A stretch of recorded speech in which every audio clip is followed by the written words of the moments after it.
Okay, so previously on Heavy Spoilers, we were covering Rick and Morty Season 6 every single week.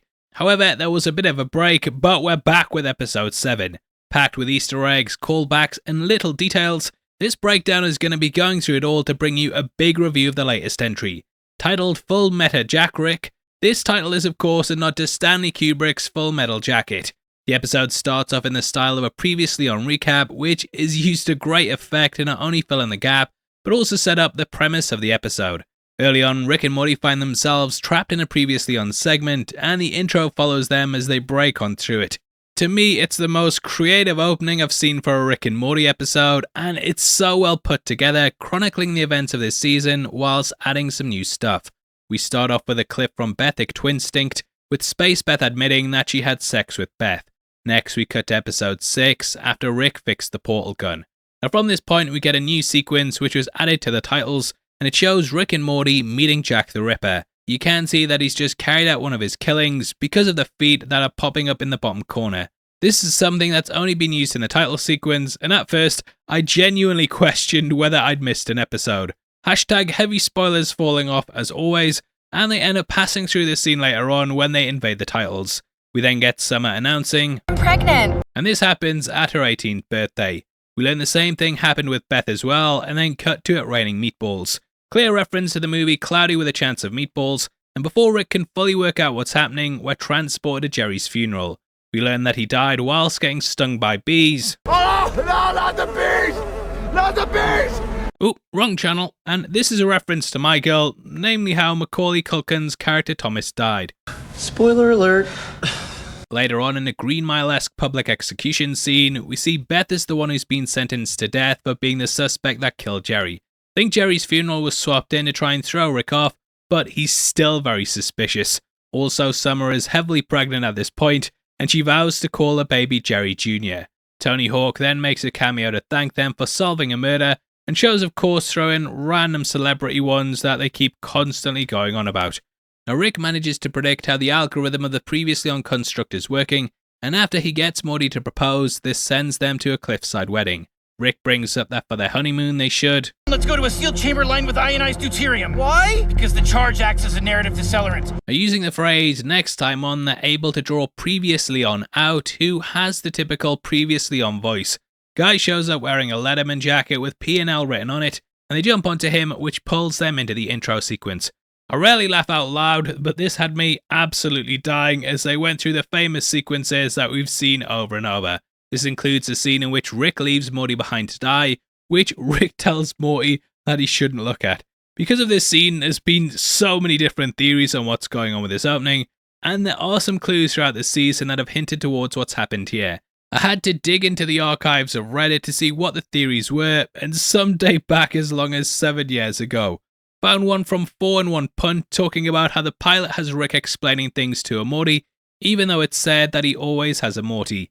This made people think that he was actually with a replacement Morty, and the original one was the one that we see die here. Then theories started popping up that this is actually evil Morty. His origin story is unknown, and many people have speculated that he managed to escape this, and this is the event that set him off on his path. I think it's more likely the former, because there's no way Morty is getting out of that. Now they go through the glimpses at the new clips, including the butter one, with Rick calling it the best episode. From here, they're finally electrocuted by the title sequence, which takes us into the rest of the episode. Now this video is sponsored by Kamikoto Knives. They're running a massive Black Friday sale right now and giving up to 85% off along with free shipping. However, shut that front door, shut the box lid. Followers of this channel here, they're cutting prices even further and giving an extra $50 off. They're a great gift for a loved one, and they come in this amazing heavy-duty ash box, which also has a certificate of authenticity in it. I can't even lift it, it's that bloody heavy-duty. There you go. It's an amazing gift, and you can treat either yourself or a loved one this Christmas. Each knife is also individually inspected, and it comes with a lifetime guarantee. Made with high-quality Japanese steel, these have also been a complete life-changer in the kitchen. Used by Michelin chefs all over the world, and I can definitely see why. They've really helped out in the kitchen when it comes to cooking meals and also cutting up ingredients. Because of their single bevel edge, Kamikoto knives can achieve an unbelievably sharp edge that you just can't get with other knives. They can cut through your ribeye like butter and will save you so much time when you're prepping food. I absolutely love them, and I'm definitely going to be picking up more to give my family this great gift over Christmas. Like I said, along with the Black Friday sale, Kamikoto are also giving $50 off every single purchase to followers of this channel. So that's up to 85% off in the Black Friday sale, along with free shipping, and you also get $50 off if you're a follower of this channel.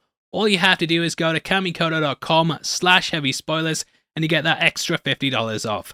That's kamikoto.com/heavy spoilers for that extra $50 off. Get a set for yourself or for a loved one at kamikoto.com/heavy spoilers. Now this entry has heavy references to Story Train from the episode Never Rick and Morty. From beginning to end, there's several different methods of storytelling, and huge shoutouts to tvtropes.org for specifying that the entire episode has conventional troping, meta storytelling, callbacks, fourth wall breaking elements, and lampshading of the fact that it's a meta episode. Along with previously on, we get other characters that fit this kind of wordplay like Mislead, Flashback, Continuity Error, Protagonic, Mr. Twist, Bretcon, Tagman, and Joseph Campbell. Now the latter is the famous writer who basically outlined the hero's journey. This storytelling device shows the stages that a hero must go through, and it's been adapted into several movies, games, and books. Basically tells the origin story of a protagonist and has them go through a call to adventure, supernatural aid, meeting a guardian who ends up dying, abyss, which is basically when they're at their lowest point, a transformation, atonement, and basically then they come out on top. He wants them to have more Season 1 adventures, and it makes sense that Campbell would say this as he basically outlined the origin story model. Morty becomes self-aware, and previously on talks about how cool this is, and basically it sort of reminded me of the She-Hulk finale, and Rick hilariously calls it bullshit. In order to escape, previously on breaks through the fourth wall, and Rick gets them VR glasses that help show the inner workings of the show. Now firstly, we see a Deus Ex Machina. If you didn't pronounce this Deus Ex Machina at some point in your life, then me and you, we're not built the same. This translates from Latin to mean God from the machine. In storytelling terms, it's used when a character is in a seemingly hopeless situation, and someone or something pops up out of nowhere to save them at the last second. This basically happens when Jesus drops down to save previous Leon, and then later on when previous Leon takes out Jesus. We also see Chekhov's gun, and this thing originates from the idea that if there's a gun on the wall in Act 1, then it has to be used in Act 3. More literally, it was used in Shaun of the Dead, but it basically means that if you set something up early on, that you should pay it off later in the story. We also see gratuitous violence, foreshadowing with a telescope, an action-enhancer motorbike, along with a ticking clock along the top. Rick says it's bad when they constantly do this kind of stuff, and that the fourth wall breaking lines should just be left to him. Rick also mentions Moonlighting Season 3, which is where Bruce Willis got his big break, and they journey after previous Leon. Here we see one of Joseph Campbell's initial tropes, which is the trial mountain. Now typically, a hero would have to overcome something like this early on to build themselves up. Rick feels like the longer they stay there, the more their credibility will fade away, and he mentions it being like 10 Space Jam cameos, sort of roasting themselves here, as the pair of course did cameo in the latest Space Jam. Now previous Leon starts to pray, and after the arrival of Jesus, we meet Story Lord. Now he planned to trap them here after they trapped him in a Bible episode, and the entire entry he's just seeking out motivation. Jesus goes on the attack, and Morty calls us out as being similar to South Park, which saved me from doing it. Jesus also breaks Rick's back, and it plays out much like how Bane did it to Batman in The Dark Knight Rises. Bruce having to escape the prison was also a similar conceit to the hero's journey, with him having to overcome adversity. Storylord leaves, much to the surprise of Jesus, and they bring up how he has the potential to become an unlikely ally. Looking at you, entire Fast and the Furious franchise, however, this Deus Ex Machina is taken out by its own Deus Ex Machina and previously on. He sucks on his Achilles heel and sends him into his own previously on. Now, stabbing someone in the Achilles heels is being used a lot to take people out, and it's popped up in things like Pet Sematary, Troy, obviously, and a lot of TV shows and movies. In his previously on segment, we see that he's joined by a woman who's similar to Megara from the film Hercules. Now this is actually Mary Magdalene, and if you're familiar with the Bible, you'll know that she travelled with Jesus and all of his disciples. She was present at his crucifixion, which we see along with him being resurrected. Now in this previously on section, he basically travelled through history and met Napoleon, fought the Loch Ness Monster, Dracula, and lastly he became a billionaire that tried to resurrect Mary. Previously on fed on his potential, and we watch in his quote-unquote story how he gave up his immortality after being struck by lightning. very similar to the storms in Highlander, and finally he died in a hospital bed after being seen by a nurse called Mary. I'm not crying, you're crying. Now Rick knocks previously on out, and we go to Storylord to see him going to the address on the back of the Story Train box, which is listed as Gleepglor Boulevard. There's also the word Ersatz, and this means an inferior substitute. It says it's a citadel, and though the writer was seen as a god, he's really just a bum who's cooking a hot dog over a lighter. This is the Story Train writer, and we discover he was cast out after the episode was poorly received. But I quite like it. Now in the background on the whiteboard, we can see a drawing of the Story Train, as well as Rickleberry Tales, which to the best of my knowledge isn't an episode title that we've had yet. Now the writer says he came up with this title because he was asked to do a story based on the Canterbury Tales. However, in the end, they switched gears and told him to do one based on the Batman episode titled Almost Got Him. This is why we see Batman Poker, and in case you haven't seen that episode, go check it out because it's one of the best ones in the animated series. Here he talks about how he was given a show to work with and made the episode as best he could, but that it would never have worked. He also brings up how the website story/train.com never worked, and it showed how the creative team had no faith in this actual episode. Now I did Google this to make sure it definitely wasn't live, and it wasn't. However, the website mentioned at the end with a plushie does in fact pop up. This takes you to a site that you can get a Rick plush from, but unfortunately it's not available in this universe. Storylord kidnaps him, and elsewhere, Rick drags previously onto a fortress. This is the home of the self-referential Six, which only has 5 members, because Mr. Twist constantly makes whoever enters the 6th as part of the twist. They journey in through the front door, which is also a trope, and we meet Miss Lead. She basically, dear me, I'm saying basically a lot in this video. Anyway, that's becoming its own trope. Now, she represents the character who has an uneasy past with the protagonist, and dramatically hits them before forming an allyship. Though Lando never smacked Tan, he did approach him saying that he had a lot of nerve, and this happens a lot when introducing new characters that they want to tie into an unexplored backstory. We also meet Flashback, who is based on the Flash, and he has the ability to jump into people's past to discover new information. There's also Continuity Error, and Protagonist, who can make any character the lead. He actually hits a god called Marvin, and we follow him home as he returns back to his wife. We see a 70s style sitcom for him where we see his life as a security guard, Loch Ness pops up again, and we see he spent his entire life running away from danger. Rick smashes Protagonist's device, and we see a grenade roll in with Smash Cut written on it. A smash cut is when we jump from one location to the next without a moment's notice, so that the viewer doesn't really have time to question what's really going on. We see on Mr. Twist's belt that he was the one who threw it, and Morty has a twist for him. He does something pathetic and seems to have done no damage, but in reality, he bit the key off one of his smash cut grenades. The old pin out the grenade is its own trope, and the first one that springs to mind for this is the ending of Live Die Repeat, because I watched it last week. Also, sometimes called Edge of Tomorrow, and in some countries, it's even called All You Need Is Kill. Not joking, the movie has 3 names. Anyway, this takes them to the center of the prison to free Brett Conn.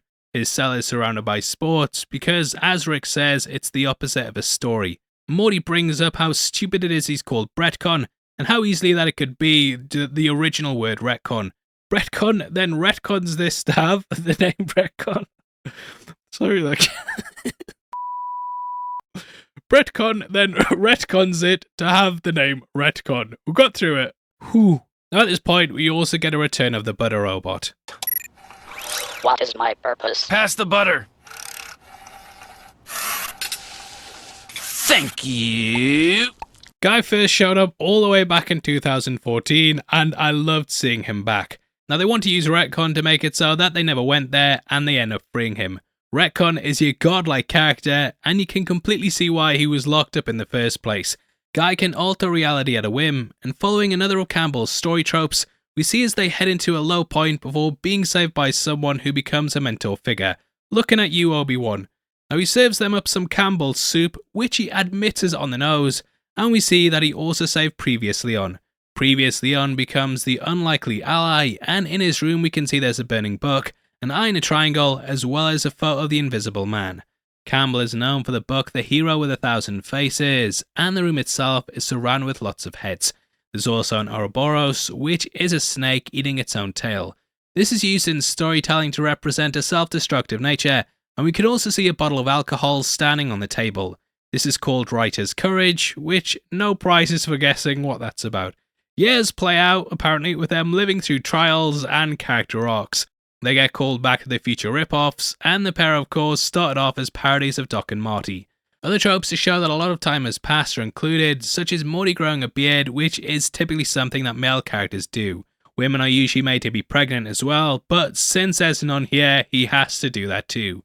They eventually return back through the title sequence, and we see that Storylord has built a massive machine that sucks in motivation. Giant machines are normally a third act trope, and we get a beam even shooting into the sky for it. Superhero movies are littered with this, and the third act normally comes with the characters getting a new suit too. This is also the case here, with Rick and Morty showing up wearing 2 new ones. It leads to a big battle, with Rick's abs being referred to as cum gutters. A big fight ensues, with it leading to conveyor belts and through a factory, which is also sometimes used as a place for an epic conclusion. The third acts normally pair characters off with their equals, and we see that Morty is matched with the writer. He tries to talk him down, and Campbell appears as a Force ghost in order to advise him. He also mentions his Green Arrow script, and we get the idea from what he says that it was terrible. He stops the machine, and we see that everyone gets their motivation back. Storylord says that he wants to become the new Mr. Nimbus, and he himself was a character who was brought into the story, apparently sharing a past with Rick that we never saw. Storylord gets 2 tropes on the way out, and he dangles over the edge before falling to his death. This is then followed with him giving his final words, whilst the writer cradles him in his arms. He suffocates him using the plushie, which we know from the website is now 50% heavier. The writer returns home and starts scrambling ideas about a magic pencil and a story of a writer that he gets very excited about. As we learned earlier, Joseph Campbell sees everything, and he desperately tries to tell him it's a bad idea, but unfortunately he can't see him. Now, the entire episode itself has been about all the conventions of writing, so a writer writing a thing about themselves is sort of lampshading that joke, and basically, come back that word, basically summing up the entire episode. Cut to the post-credits scene tag to see Tagman, who's basically the Hulk in Thor Ragnarok. Battling in a gladiatorial arena, he destroys his foes with ease, and that ends the episode. And what a bloody episode it was. Such a good return, especially after the break, and this had so much going on with it that it was difficult to not marvel at how crazy it went. This is one of the most meta entries in a show that already breaks the fourth wall consistently, and I had a blast watching it, even if the breakdown was a nightmare to put together. But I hope you enjoyed it, and obviously I'd love to hear your thoughts on it in the comments section below. We are in a competition right now and giving away 3 copies of House of the Dragon Season 1 on the 15th of December, and all you have to do to be on the chance of winning is like the video, make sure you subscribe with notifications on, and drop a comment below with your thoughts on the episode. We pick the comments at random at the end of the month, and the winners of the last one are on screen right now, so if that's you, then message me on Twitter at HeavySpoilers. If you want something else to watch, then we've got a video linked on screen right now that the algorithm has told me is the best for you. I click best for the viewer, and it's picked that out, so it's definitely going to be the best video that you could watch right now. If it's not me, I don't know what the hell's going on, but yeah, hopefully I see you over there right after this. Without the way, thank you for clicking this, take care, peace.